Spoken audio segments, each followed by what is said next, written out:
denied her publicly knowing the truth. Was that a mistake or a setup? You're not my daughter. That's how it started. Not with a conversation, not with a warning, not even in private. Just dropped into the middle of the room like it meant nothing. Before we continue, please hit the like button, subscribe to the channel, and turn on the notification bell for updates. Imagine this for a second. You're sitting in your grandmother's house, the same house you grew up visiting every summer, the same couch, the same smell of old wood and coffee that somehow never changed. And you're grieving because she's gone. The one person in your family who actually made things feel steady. That's where I was. My name is Camila Torres, I'm 29, and 3 days before that moment, I buried my grandmother. The room was full, but quiet. Too quiet. Not peaceful, controlled, like everyone was waiting for something. My father, Richard Torres, stood near the head of the table. Always composed, always calculated. The kind of man who doesn't raise his voice, because he doesn't need to. People adjust around him. Next to him sat our family lawyer, David Klein, papers neatly stacked, glasses low on his nose. Across from me, my aunt, Carmen. She wouldn't look at me. That should have been the first sign. We were there for one reason. The will. And if you've ever been in a room like that, you know the feeling. No one says it out loud, but everyone is thinking the same thing. Who gets what? But here's what didn't make sense. My grandmother wasn't like that. She wasn't secretive. She wasn't manipulative. If anything, she was the only honest person in that entire family. So why did the room feel like a setup? David cleared his throat, preparing to begin.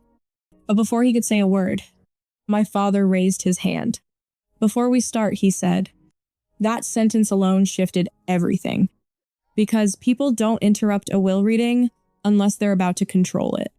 He looked directly at me. Not at the lawyer, not at my aunt, me.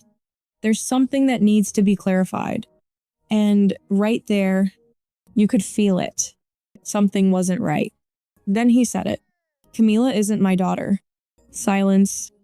Complete silence. No one gasped. No one reacted loudly. Because shock doesn't always sound like something. Sometimes it just freezes everything. I didn't move. Didn't speak. Didn't even blink right away. Because your brain does this strange thing in moments like that. It doesn't reject the statement. It tries to make it make sense. That's not what he meant. There's context missing. This is about something else. But then he kept going. Only blood deserves what my mother left behind. And just like that, it clicked. This wasn't a revelation. It was positioning. Timing is everything. And he chose this moment, right before the will. To suddenly question my identity, ask yourself this. If something like that were true, wouldn't it have come up earlier? Years ago? At least once? But no. He waited. Until there was money involved.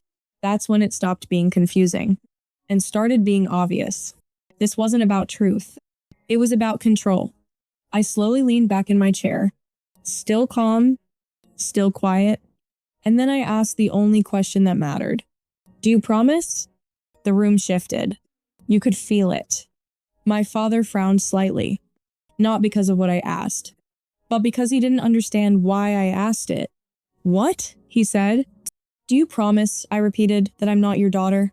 Now people were paying attention. Because suddenly, this wasn't just an accusation. It was becoming something else.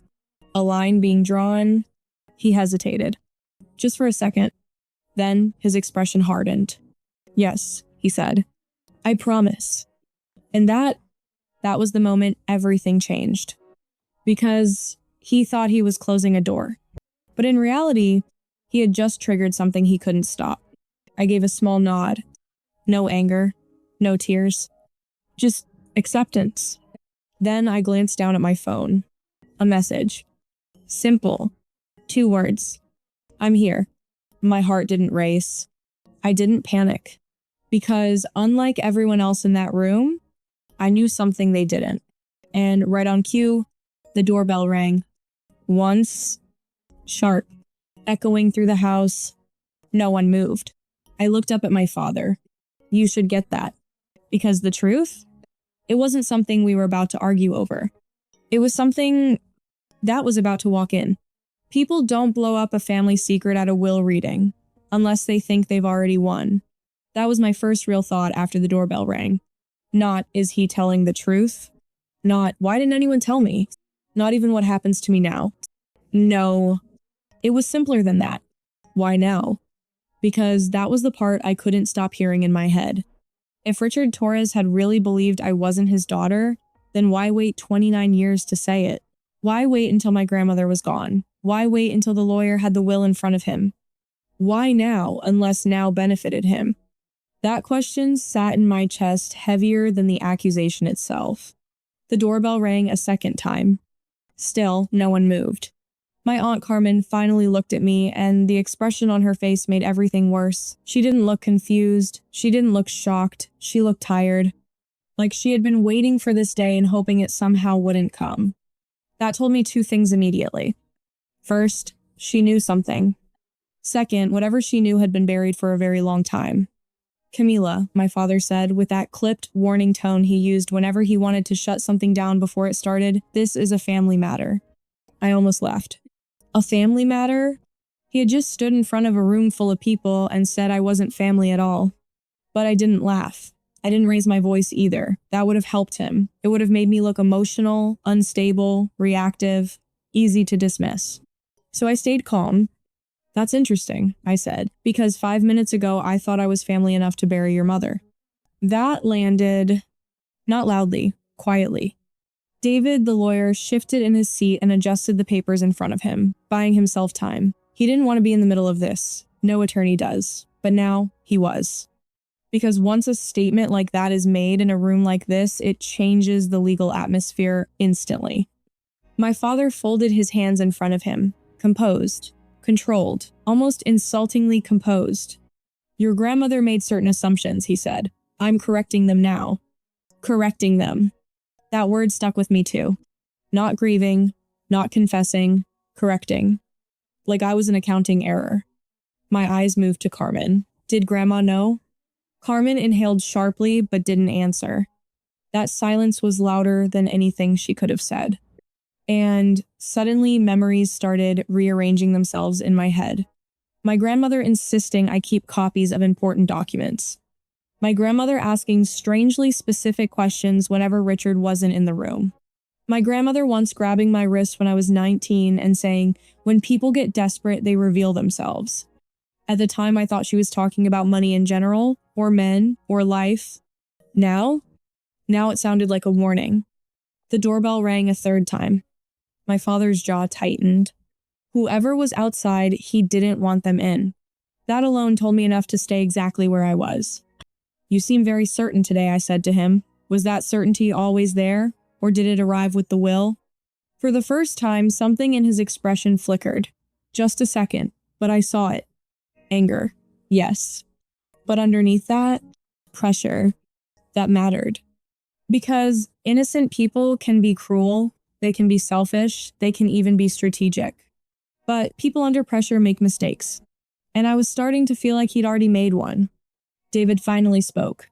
Richard, before we proceed further, I need to ask whether you have documentation to support this claim. There it was. A small crack in the floor. My father looked at him, annoyed that the conversation had moved from declaration to proof. This isn't a courtroom, he said. No, David replied carefully, but this isn't a state proceeding. Words said in this room have consequences. Now Carmen looked down. That was another sign. Not fear of me, fear of what was coming next. I looked toward the front hallway as the silence stretched again. Whoever stood outside hadn't left. They knew this mattered too. And deep down, I knew something else. This wasn't just about whether Richard was my father. That was only the outer layer. The real story was hidden somewhere underneath the timing, my grandmother's silence, Carmen's face, and the fact that my father seemed more interested in excluding me than explaining anything. He wanted the room to accept the accusation before anyone asked the right questions. Which meant the right questions were dangerous. I rose slowly from my chair. No rush, no drama. Then I looked at the front door and back at my father. You can keep talking, I said, or you can answer the door. He didn't move. So I added the one line that changed the air in the room all over again. Because I think the person outside already knows you're lying. And that was the moment my father stopped looking confident and started looking trapped. He thought he was exposing me, but he didn't realize he was about to expose himself. The door opened, not because my father wanted it to, but because he had no choice anymore. For a second, no one moved. Then finally, with visible hesitation, Richard turned and walked toward the entrance. Slow steps. Controlled, but not confident. That difference? It mattered. The handle turned. The door creaked open. And standing there was a man no one in that room could ignore. Mid-60s. Tall, composed, sharp eyes that didn't scan the room. They assessed it. Like he already knew exactly what he was walking into. Victor Salazar, 63. The moment my father saw him, everything changed. You ever watch someone recognize a problem they thought they buried? That's what it looked like. Richard, Victor said calmly. Not aggressive, not emotional, just certain. Richard didn't respond right away. And that silence, that was louder than anything he could have said. Behind me, I heard Carmen exhale, not surprise. Relief? That confirmed it. She knew exactly who this was. Victor stepped inside without waiting to be invited. That alone shifted the power in the room. I believe I was expected, he said, glancing briefly at me. I gave a small nod. No words. We didn't need them. Because this was already in motion long before today. Who is this? David, the lawyer, asked, standing now. Victor reached into a leather folder he carried. Precise movements. No rush. My name is Victor Salazar, he said, and I'm here regarding Camila Torres. Richard finally spoke. Sharp. Tight. This isn't necessary. That line, that told everyone everything. Victor didn't even look at him.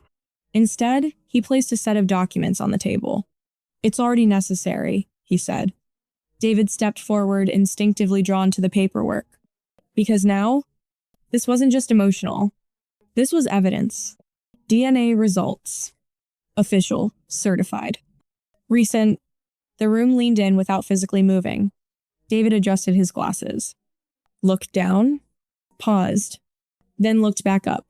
These results indicate, he hesitated slightly, recalibrating, that Mr. Salazar is Camila's biological father. There it was. Out in the open. A truth. But not the truth. Because here's the thing. That revelation should have settled everything. Right? If Richard wasn't my biological father, then his claim made sense. But it didn't feel like a victory for him. It felt like something was slipping. I watched him carefully. Because this was the moment he should have relaxed. Validated. Proven right. But he didn't. He looked cornered. And that's when you know. There's another layer. Carmen finally spoke. Quiet, but firm. Tell them the rest. That line hit harder than anything else so far. Because it confirmed what I already suspected. This wasn't new information. Victor nodded slightly. Then, for the first time, he looked directly at Richard. You want to tell them? He said calmly. Or should I? Richard's jaw tightened. His hands clenched slightly at his sides. No, he said, this is irrelevant. Irrelevant. A man walks into a will reading, proves I'm not your biological daughter. And you call it irrelevant? That contradiction snapped everything into place. Because now, this wasn't about biology. It never was. Victor didn't wait any longer. Richard has known for over 20 years, he said. Silence. Not shocked silence. Heavy silence. The kind that changes how people look at you. David slowly lowered the papers. Carmen closed her eyes briefly. And I just stood there. Because suddenly, everything from the last 10 minutes rewrote itself. This wasn't a discovery. It was a performance. A timed, calculated move. Meant to happen after my grandmother died. So no one could stop it. So no one could challenge it. Except, he didn't realize something. I had already started asking questions before today. That's why Victor was here. That's why the timing didn't scare me. That's why I asked, do you promise? Because I needed him to say it out loud, in front of witnesses. Now the room wasn't confused anymore. It was turning, slowly but decisively, toward him. And the only question left now was, if he already knew the truth, then what exactly had my father been planning to take from me? This wasn't a revelation, it was a setup. That truth settled into the room like something heavy you couldn't move once it dropped. No one was confused anymore. Not really. Now it was about why. I didn't look at Victor. Didn't look at Carmen. Didn't even look at the lawyer. I looked at my father. Because for the first time since he spoke, he didn't look like the one in control of the story. You knew, I said. Not a question. His silence confirmed it. You knew, I repeated, slower this time, for 20 years, and you chose today to say something? Now the pressure was visible. Not loud, not explosive, but cracking. You don't understand, he started. No, I cut in calmly. I think I do. And I did. Because suddenly, every piece started aligning. My grandmother's protectiveness, her insistence on legal documentation, her quiet tension around my father. This wasn't a secret she was hiding from me. It was a situation she was managing. For reputation? I asked him. For control? He didn't answer. But he didn't deny it either. Carmen stepped in now. Not emotionally. Carefully. Your grandmother found out when you were 9, she said, looking at me. 9. That number hit differently. Because that meant every birthday after that, every holiday, every family moment, was built on something controlled, not natural. She forced Richard to keep things as they were, Carmen continued, to raise you, to protect the family name. Protect. Another interesting word. Protect who? I asked quietly. No one answered that. Because the answer was obvious. Not me. Richard exhaled sharply, like the situation was slipping faster than he could contain it. She made that decision, he said, defensive now, not me. But you followed it, I replied. For 20 years. And then what? I continued. You were just waiting? That's when it showed. Not anger, not guilt, resentment. Yes, he said. Just like that. I was waiting. The honesty was almost more disturbing than a lie. For what? David asked, stepping forward again, now fully involved. Richard looked at him, then at me. For the moment, it stopped benefiting her, he said. Her, not me. That told you everything about how he saw this. And that moment, I said slowly, was when she died. He didn't respond. Because he didn't need to. That was the plan. Wait until the one person who could stop him was gone. Then rewrite the narrative. Publicly. Strategically. Cut me out. Clean. Except he made one mistake. Timing. Because while he was waiting, I was noticing the questions my grandmother asked, the documents she quietly had me sign copies of, the way she kept repeating one strange sentence. Truth doesn't matter unless it's proven at the right moment. That's why I reached out. That's why Victor was here. But even now, even with everything exposed, there was still one piece missing. Because if my grandmother knew all of this, if she anticipated what Richard might do, then why would she leave something as important as her will? Unprotected? David cleared his throat. And that's when everything shifted again. I think, he said carefully, there's something everyone needs to hear before we go any further. He looked down at the documents in front of him, then back up. Your grandmother made a revision to the will 6 months before her passing. 6 months? Recent. Intentional. And there's a clause, he continued, that specifically addresses Camila. Now no one moved. No one spoke. Because suddenly, this wasn't about the past anymore. It was about what she had already set in motion. And whether my father had just walked directly into it, David adjusted the papers in his hand, paused, then said the one thing that changed everything. It only activates under a specific condition. I felt it before he even said it, because somehow I already knew. And the only question left was, what exactly had my father just triggered? What exactly had my father just triggered? That question didn't hang in the air for long, because this time, there was an answer. David adjusted the document in his hands, slower than before. Not because he was unsure, but because he understood the weight of what he was about to say. This clause, he began carefully, was added 6 months ago under your grandmother's direct instruction. He glanced at me, then at Richard. It states that if Camila Torres is publicly denied as a biological descendant of Richard Torres, he paused, just enough for the words to settle. Then her status within the estate is to be immediately elevated to primary beneficiary. Silence. But not the same kind as before. This silence had direction, because now everyone understood. Richard didn't just make a claim, he activated something. Additionally, David continued, now fully stepping into his role, any party responsible for initiating that denial forfeits their claim to the estate entirely. That was the moment it broke.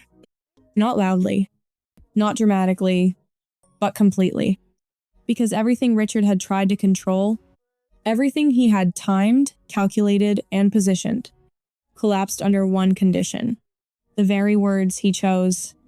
You're saying, Carmen whispered, almost to herself. He just gave her everything. David didn't hesitate. Yes, there it was. The full, undeniable, logical payoff. No loopholes, no interpretations, no room for argument. My grandmother had anticipated him. Not vaguely, not emotionally. Precisely. She didn't try to stop him. She designed a situation where stopping him wouldn't be necessary. She let him reveal himself, and then tied the consequences directly to that moment. I didn't react immediately. Not because I didn't understand, but because I did. Completely. Every conversation. Every strange warning. Every document she made me keep copies of. She wasn't preparing me for confusion. She was preparing me for clarity. I exhaled slowly. Not relief. Not victory. Recognition. Across from me, Richard looked like someone who had just realized the rules of a game after making the final move. This is manipulation, he said sharply. But even that lacked force. David shook his head. No, he replied calmly, this is conditional inheritance, entirely legal. That was the end of the argument. Because now, this wasn't family. This wasn't emotion. This was law. And the law was already written. Victor stepped back slightly, no longer central to the moment.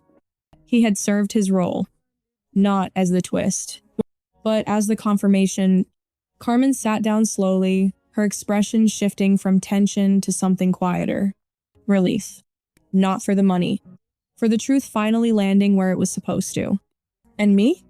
I finally let myself feel something. Not anger. Not even satisfaction. Closure. Because for years, there had been something just slightly off. Something I couldn't name. Now I could. It wasn't that I didn't belong. It was that my place had been controlled. And now, it wasn't. The legal process moved quickly after that. Because cases like this, they don't linger when everything is documented clearly. The estate transferred.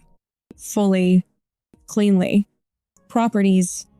Accounts. Assets. All redirected under my name. Richard contested it. Of course he did. But there was nothing to contest. His own words. Witnessed. Recorded. Confirmed. He had triggered the clause himself. And in doing so, removed himself completely. The consequences didn't stop there.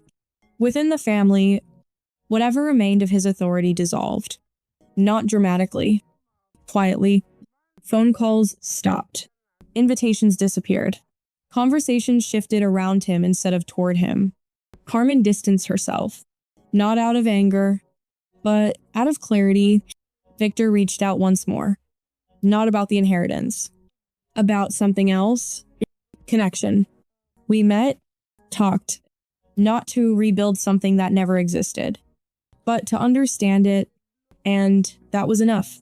No forced relationship, no expectations, just truth. As for me, my life didn't suddenly become perfect. That's not how things like this work. But it became mine, fully. No conditions, no hidden structures, no one waiting for the right moment to redefine me. A few weeks later, I went back to my grandmother's house. Alone, same couch, same quiet, but it felt different now. Not heavy, not uncertain, complete. I sat there for a while, thinking about everything she had done. Not loudly, not dramatically, but deliberately. She didn't protect me by fighting. She protected me by planning. And in the end, she didn't need to be in the room because she had already shaped it. I picked up the final copy of the will, read the clause again. And for the first time, I smiled. Not because I won, but because I finally understood something she had been trying to show me all along.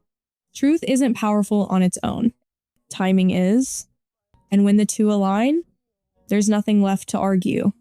I stood up, walked toward the door, and this time, when I left that house, it wasn't with questions.